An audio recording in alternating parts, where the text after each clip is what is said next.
पिछले काफी दिनों से हम सब न्यू इंडिया शब्द बहुत सुन रहे हैं। प्रधानमंत्री बार बार इस शब्द का इस्तेमाल करते हैं। उनके मुताबिक भारत बदल रहा है, भारत की पहचान बदल रही है। भारत की रक्षा, इकोनॉमी, पावर, पॉलिटिक्स सब बदल रही है। लेकिन एक चीज और बदल रही है और वो है भारत की इमारतें। आने वाले दिनों में भारत को पहचान देने वाली इमारतों के एल्बम में तस्वीरें बदल जाएंगी। आज हम चार मीनार देखते हैं तो हैदराबाद याद आता है, गेटवे ऑफ इंडिया देखते हैं तो मुंबई, ताजमहल से यूपी, लाल किला, कुतुब मीनार, पार्लियामेंट से दिल्ली, विक्टोरिया मेमोरियल या हावड़ा ब्रिज से कोलकाता। लेकिन धीरे धीरे देश में ऐसी इमारतें बनती जा रही हैं जो आने वाले हजारों साल तक भारत की पहचान बनेंगी। उनकी भव्यता, मजबूती ऐसी होगी कि लोग नाज करेंगे। यह चेंज भारत को नई रोशनी से रोशन कर रहा है। भारत की जय करने वाले महान निर्माण की जगमग कहानियां आप देखिए और अपनों के साथ शेयर भी कीजिए।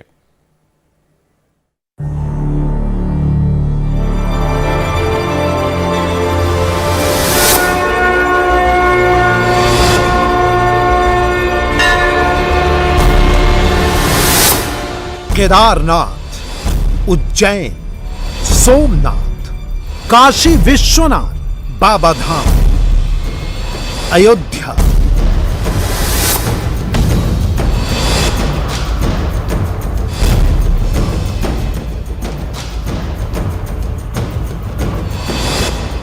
नए भारत के नए चेहरे, भारत के भविष्य का निर्माण, दुनिया में भारत की नई ब्रांडिंग।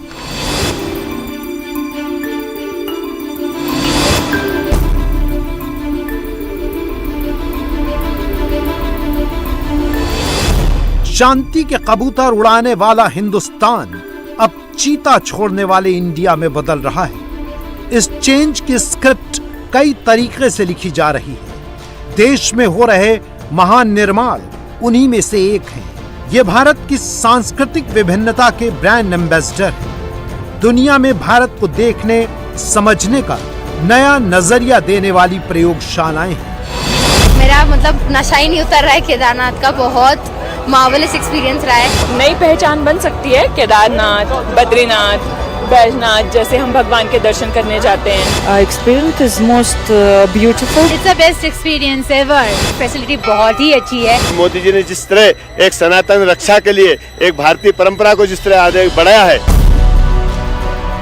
नई पहचान बन सकती है। केदारनाथ, बद्रीनाथ, बैजनाथ जैसे हम भगवान के दर्शन करने जाते हैं, तो दैट इज ऑसम। और यहाँ पर जो फैसिलिटीज है उसको आप कह सकते हैं वर्ल्ड क्लास फैसिलिटीज यहाँ मिल रही है, चाहे इंफ्रास्ट्रक्चर हो जी, एवरीथिंग इज बेस्ट यहाँ पे जो सब मिल रहा है। What's your name? Nelly Fardanova. Nelly Russia से हैं। You are from Russia, Saint Petersburg. I am from Saint Petersburg, yes, from Russia. And this is your second time here? Second time. तो उनके दूसरी बार यहाँ पर वो आए हैं। How is your experience in Kedarnath? Experience is most beautiful because I know this place. It's my work, important this place. I show my people, my country, story about this place. So tell me one thing: the facilities you have seen, the infrastructure you have seen, roads, and this place. Do you see this is a better experience for you if you compare with your earlier visit? Yes. You're happy with the I feeling energy good this place. काफी अच्छा लग रहा है। तो मुझे लग रहा है कि मोदी जी को बहुत बहुत we are thankful to Modi ji and also for this tourist thing will tourist experience will increase in the coming years because of this facility.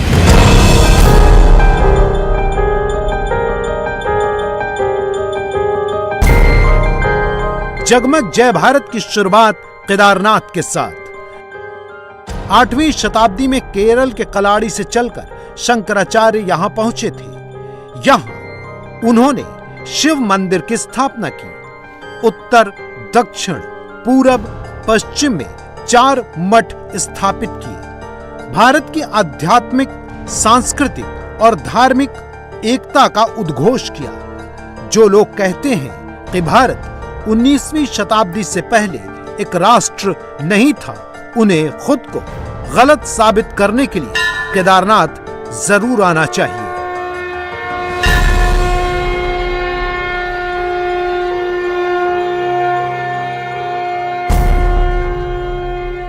ये भारत की आध्यात्मिक समृद्धि और व्यापकता का बहुत अलौकिक दृश्य है। वो तेज पुंज, वो प्रकाश पुंज प्रवाहित हो रहा है जो भव्य भारत का विश्वास जगा रहा है। ये विचार पूरब से पश्चिम तक, उत्तर से दक्षिण तक भारत की एक जीवित इकाई में बदल देता है। राष्ट्रीय एकता की ताकत को बढ़ाने वाला एक भारत श्रेष्ठ भारत का भव्य दर्शन सहज जीवन व्यवस्था का हिस्सा था।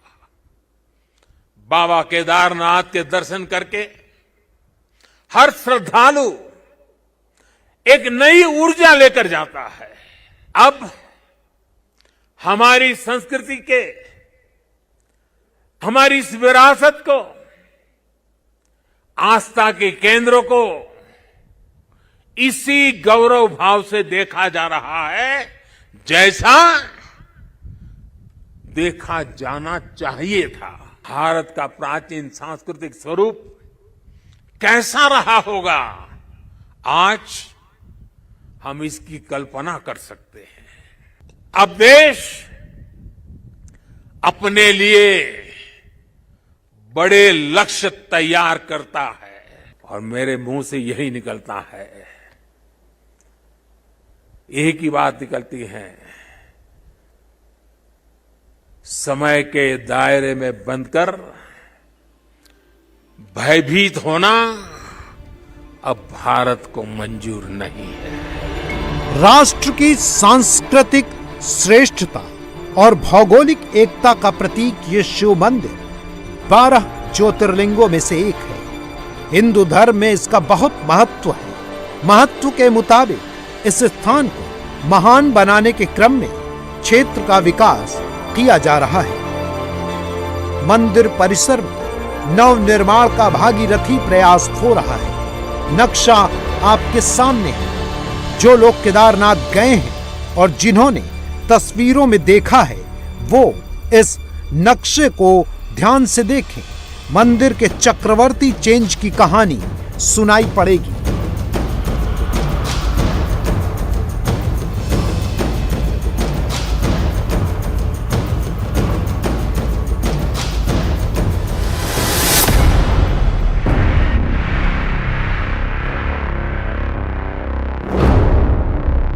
जून 2013 में यहां बड़ी आपदा आई थी।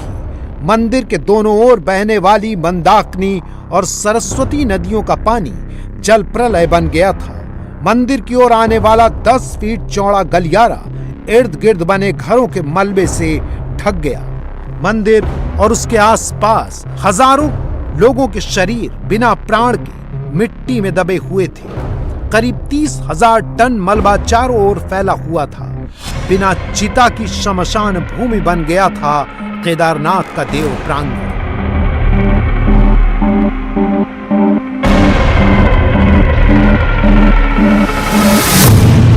केदारनाथ धाम को भक्तों के लायक बनाना एक चुनौती थी, लेकिन इसे स्वीकार किया गया। 30,000 टन मलबे को 70 फीट चौड़े और 840 फीट लंबे गलियारे में बदला गया। इसके लिए स्थानीय कारीगरों ने लोकल शिलाओं को काटकर 20,000 पत्थर बनाए। मंदिर से निकले गलियारे को 104 फीट व्यास वाले एक गोलांबर पर खत्म किया गया। इस गोलाकार आकृति के निर्माण में 51,000 पत्थरों का इस्तेमाल किया गया। ये सब स्थानीय चट्टानों से बनाए गए। मंदिर परिसर 4,340 वर्ग मीटर क्षेत्र में है। इसमें इस्तेमाल किए गए 15,200 पत्थर भी यहां से तैयार किए गए हैं। इस पूरे इलाके को 3 स्तर पर मोटी कंक्रीट दीवारों से घेरा गया ताकि मंदाकिनी और सरस्वती का पानी मंदिर कॉम्प्लेक्स से दूर रहे। पूरा मंदिर कॉम्प्लेक्स एक द्वीप की तरह सुरक्षित हो जाए, इसके नीचे मंदाकिनी और सरस्वती का संगम बनाया गया। इस पूरे निर्माण को देश के प्रधानमंत्री ने खुद अपनी निगरानी में रखा।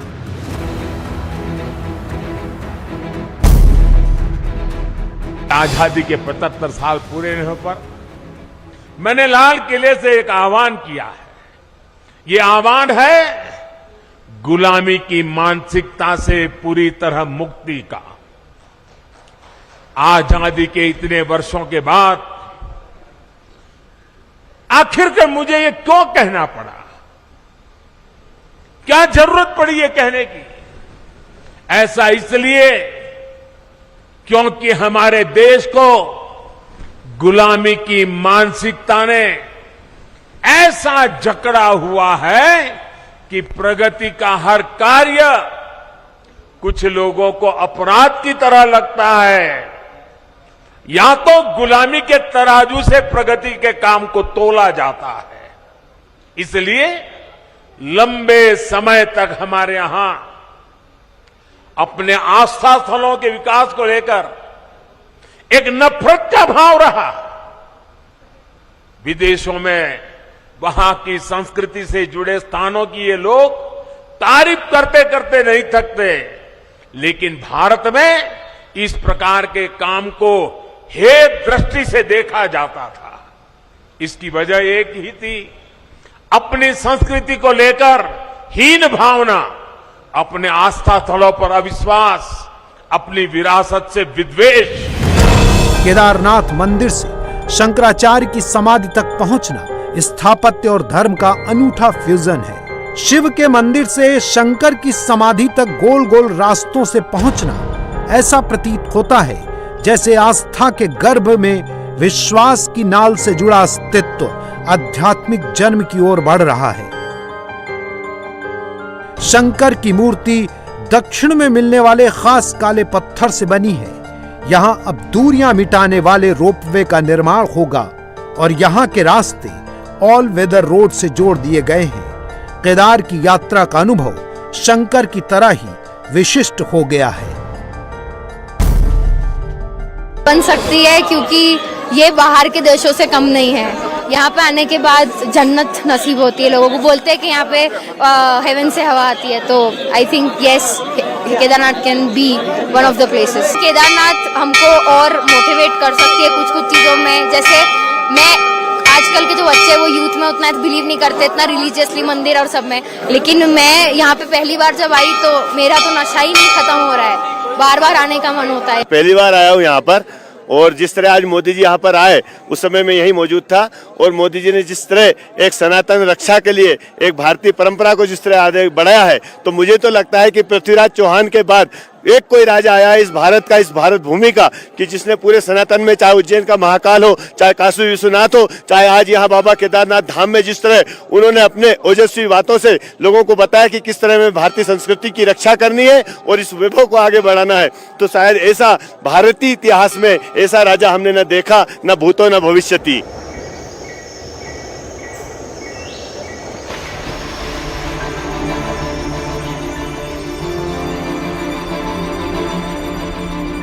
अब मैं आपको उज्जैन में तैयार की जा रही भारत की नई पहचान के बारे में बताऊंगा। कहा गया है कि जब राजा सुद्युम्न को संतान नहीं थी तो यहाँ पर 4 समुद्रों की उन्होंने तपस्या की थी और यहाँ पे 4 समुद्र उत्पन्न हुए थे, प्रकट हुए थे। उसके बाद से ही यहाँ पे रुद्र सागर का महत्व बढ़ा है। ये महानिर्माण है महाकाल परिसर में। हिंदू जनविश्वास के मुताबिक देवमंडल में प्रमुख हैं ब्रह्मा, विष्णु, महेश। इनमें शिव का रूप है महाकाल का। 22 लाख स्क्वायर फीट में फैला है ये मेगा स्ट्रक्चर। इसकी लागत 856 करोड़ रुपए है। ये सब कुछ कल्पना के जिंदा होने जैसे है। जैसे इतिहास की फिल्मों को अच्छी रिसर्च और बेहतर स्क्रिप्ट के साथ तैयार किया जाता है, तब हम पर्दे पर उस युग को जिंदा देख पाते हैं। वैसे ही शिव के पीरियड को उनकी तमाम कथाओं के साथ यहाँ पर साकार किया गया है। 21वीं सदी के युवा पुराण और धार्मिक ग्रंथ पढ़े बिना भी यहाँ पर शिव के धार्मिक और आध्यात्मिक संसार की जानकारियां यहाँ से ले सकेंगे। इसकी शुरुआत होती है ऐतिहासिक शिप्रा नदी से।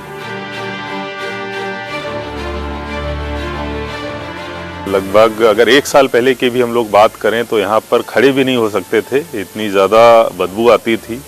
पूरे तालाब में सीवर भरा रहता था, जलकुंभी रहती थी, तालाब तो था ही नहीं। लेकिन माननीय मुख्यमंत्री जी की मंशा जो थी और हमेशा उनका फोकस यही रहता था कि हम इस पूरे श्री महाकाल लोक का जो प्रोजेक्ट है उसकी गरिमा तब तक नहीं है जब तक हम लोग इस रुद्र सागर को पुनर्जीवित ना कर सकें। ये पूरा निर्माण अद्भुत है, अविस्मरणीय है, अकल्पनीय है, अद्वितीय है। निश्चित तौर पे जो बाकी हमारे जो इंफ्रास्ट्रक्चर प्रोजेक्ट रहते हैं उससे काफ़ी डिफरेंट प्रोजेक्ट है, क्योंकि इसमें केवल इंफ्रास्ट्रक्चर नहीं है, इसके अलावा काफ़ी और एस्पेक्ट थे, क्योंकि एक रिलीजियस सेंटिमेंट है, कल्चरल एक हमारा पूरा एक हमने हेरिटेज और एक विरासत को दिखाने की कोशिश की है। सो स्टेक होल्डर कंसल्टेंट और बाकी सारे की प्लेयर्स को एक प्लेटफॉर्म पे लाना निश्चित तौर पे एक बड़ा चैलेंज था। हमारी एक हेरिटेज कल्चरल कमेटी थी, उससे बाद में हमारी टीम जगह जगह विजिट की। उन्होंने सारे जो काशी विश्वनाथ धाम, हरिद्वार, अक्षरधाम टेम्पल उनको विजिट किया।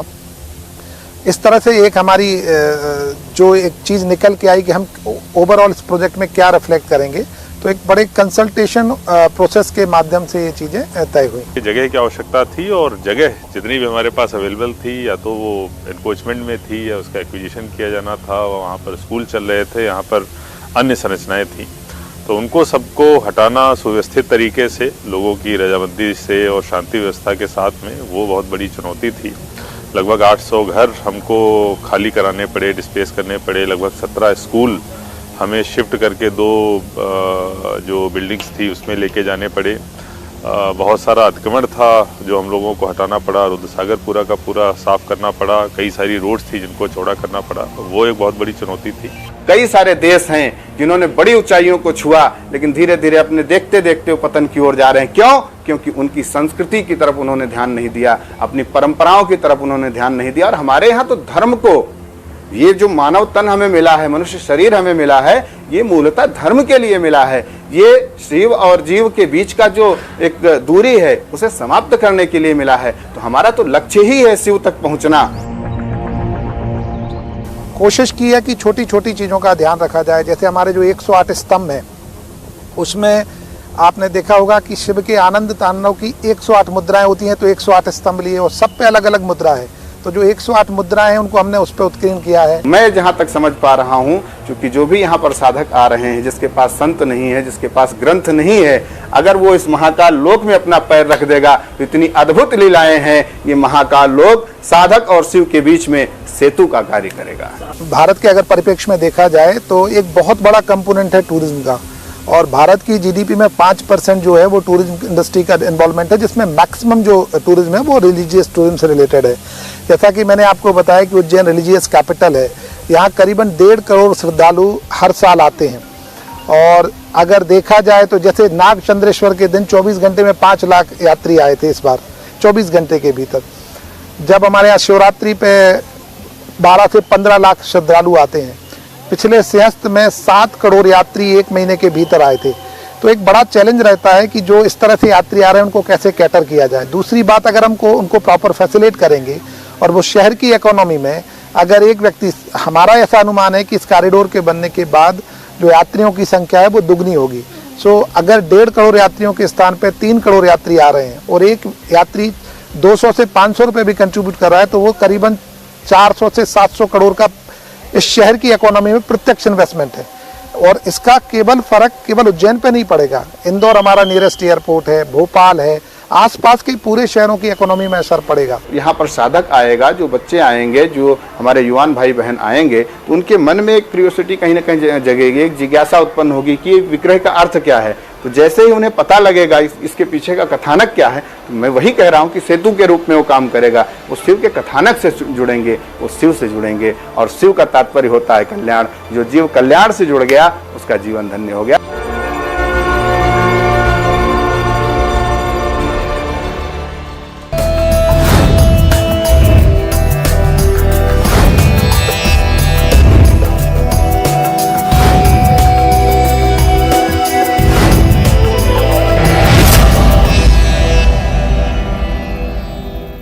इंडिया टीवी हर वक्त हर जगह डाउनलोड करने के लिए सर्च करें India TV news Google play store या ऐप स्टोर पर।